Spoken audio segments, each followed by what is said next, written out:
सुप्रभात बच्चों, कक्षा 6वीं की हिंदी क्लास में आप सभी का स्वागत है।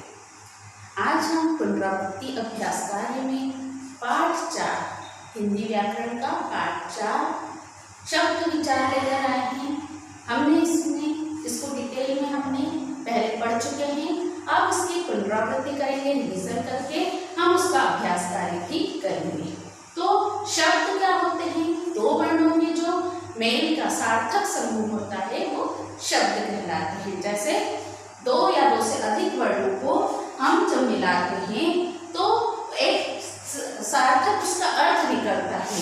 जैसे हमने क उसमें प्लस करा, म प्लस ल, तो कमल।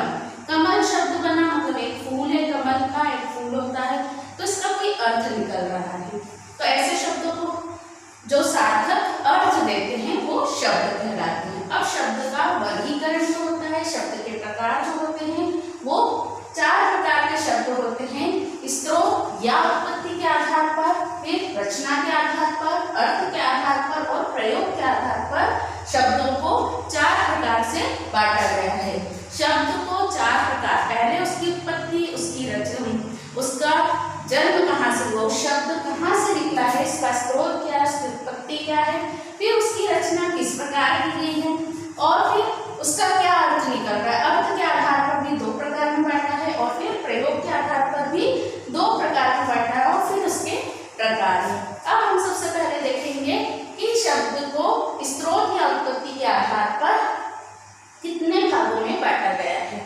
तो स्रोत या उत्पत्ति के आधार पर शब्दों को 5 भागों में बांटा गया है। तत्सम शब्द, तद्भव शब्द, देशज शब्द, विदेशी शब्द और संकर शब्द। तत्सम शब्द ऐसे शब्द जो संस्कृत भाषा से हिंदी भाषा में अपने ज्यों के त्यों रूप में आए हैं, उन्हें हम तत्सम शब्द कहते हैं। मतलब उनमें कोई परिवर्तन नहीं हुआ है। जैसे दही, आम्र, काग, ऐसे शब्द जो संस्कृत भाषा से हिंदी भाषा में अपने ज्यों के त्यों रूप में प्रयोग किए जाते हैं। जैसा रूप संस्कृत में वैसा ही उनका हिंदी में है।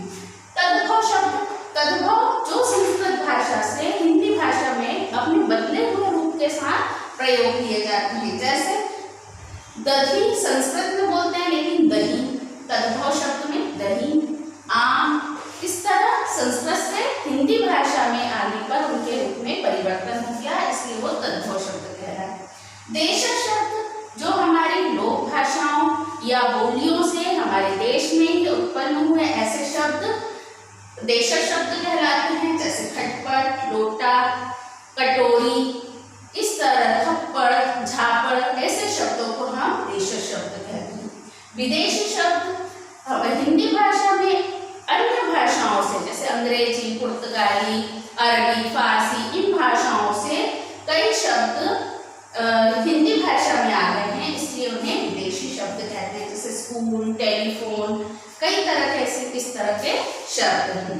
फिर है संकर शब्द जो एक या एक से अधिक भाषाओं से मिलकर 2 शब्द बन गए हैं, जोड़कर बनते हैं एक हिंदी भाषा। तो हिंदी भाषा के साथ कोई दूसरी भाषा जुड़ गई है, या तो इंग्लिश है, अरबी है, फारसी है, या अंग्रेजी, अरबी मिलकर एक नया शब्द बनाया, तो वो संकर शब्द कहलाते हैं। जैसे रेल अंग्रेजी भाषा का शब्द है और गाड़ी हिंदी भाषा का, और रेलगाड़ी तो संकर शब्द। इस तरह टिकट घर भी अंग्रेजी और हिंदी भाषा के मेल से बना हुआ है। अब हम आते हैं रचना के आधार पर। रचना के आधार पर भी शब्दों को 3 भागों में बांटा गया है। रूढ़ शब्द, यौगिक शब्द और योग रूढ़। रूढ़ शब्द वो होते हैं जिनके हम कड़िया टुकड़े करने पर उनका फिर कोई अर्थ नहीं निकलता है, तो रूढ़ शब्द कहलाते हैं। यौगिक 2 या 2 से अधिक शब्दों के मेल से बनते हैं, और योग रूढ़ ये भी 2 या 2 से अधिक शब्दों के मेल से मिलते हैं, लेकिन इनका कोई नया तीसरा ही अर्थ निकलता है। उसी प्रकार अर्थ के आधार पर भी 2 भागों में बांटा है, सार्थक और निरर्थक। सार्थक मतलब जिसका कोई अर्थ निकल रहा है, निरर्थक जिन शब्दों का कोई अर्थ नहीं निकलता। सार्थक शब्दों को फिर हमने 4-5 भागों में बांटा है। 5 भागों में अनेकार्थी, एकार्थी, विलोम, पर्यायवाची, अनेक शब्दों के लिए एक शब्द, उसको और भी बांट सकते हैं, सम, श्रुत, भिन्नार्थक शब्द। इस तरह अनेक भागों में अर्थ के आधार पर शब्दों को बांटा है। उसके बाद आता है प्रयोग के आधार पर।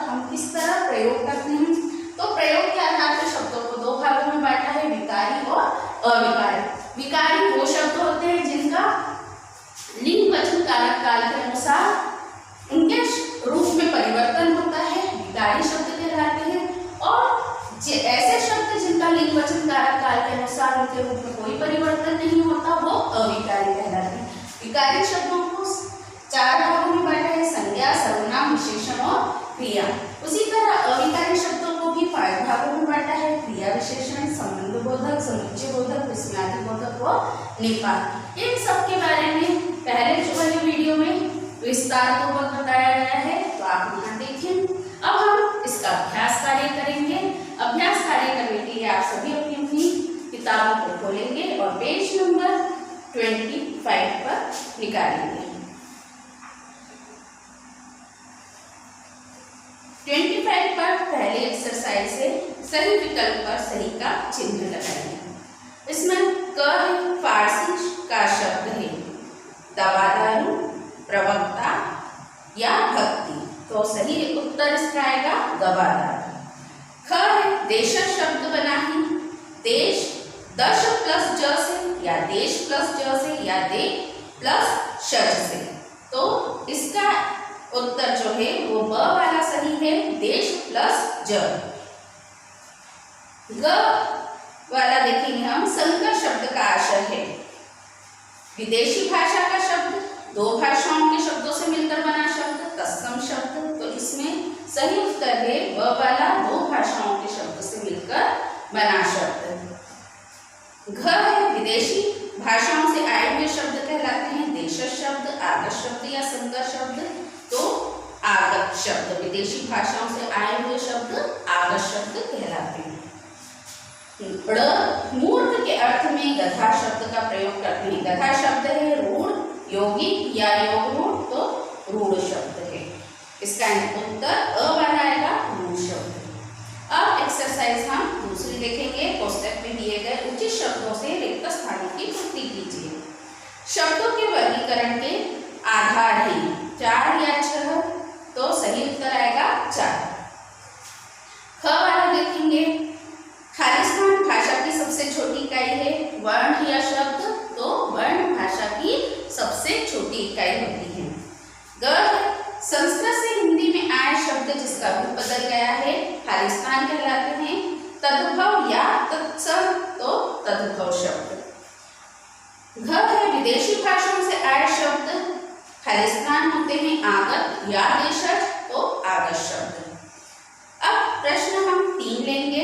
निम्नलिखित शब्दों के तद्भव रूप लिखिए, तो उसमें अ वाला है, भगिनी, भगिनी शब्द का सही तद्भव रूप है बहन। प्रस्तर, पत्थर। अक्षी, आम। द वाला है, हस्त, हाथ। शीर, खीर।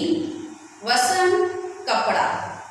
अब हम ख वाले प्रश्न पर आते हैं। निम्नलिखित के तत्सम रूप लिखिए।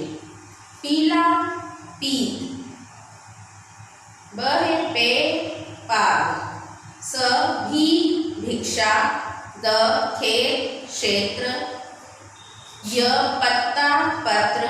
र, दही, दधी।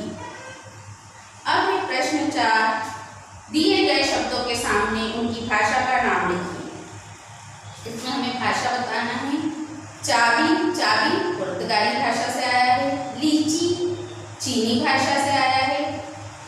ग वाला है, चाय, वो भी चीनी भाषा से है। दीवार, अरबी फारसी भाषा से। नमक, ये भी अरबी फारसी भाषा। रेस्टोरेंट, फ्रेंच भाषा से। चम्मच, तुर्की भाषा। अलमारी, पुर्तगाली भाषा से। बजट, अंग्रेजी भाषा से। रिक्शा, जापानी भाषा से। अब प्रश्न 5, नीचे दिए गए प्रश्नों के उत्तर लिखिए। तो प्रश्नों के उत्तर आप लोगों को स्वयं लिखना है, लेकिन फिर भी मैं आपको इसके आंसर बताती हूँ। शब्द की परिभाषा दीजिए, तो 2 या 2 से अधिक वर्णों के सार्थक समूह को शब्द कहते हैं।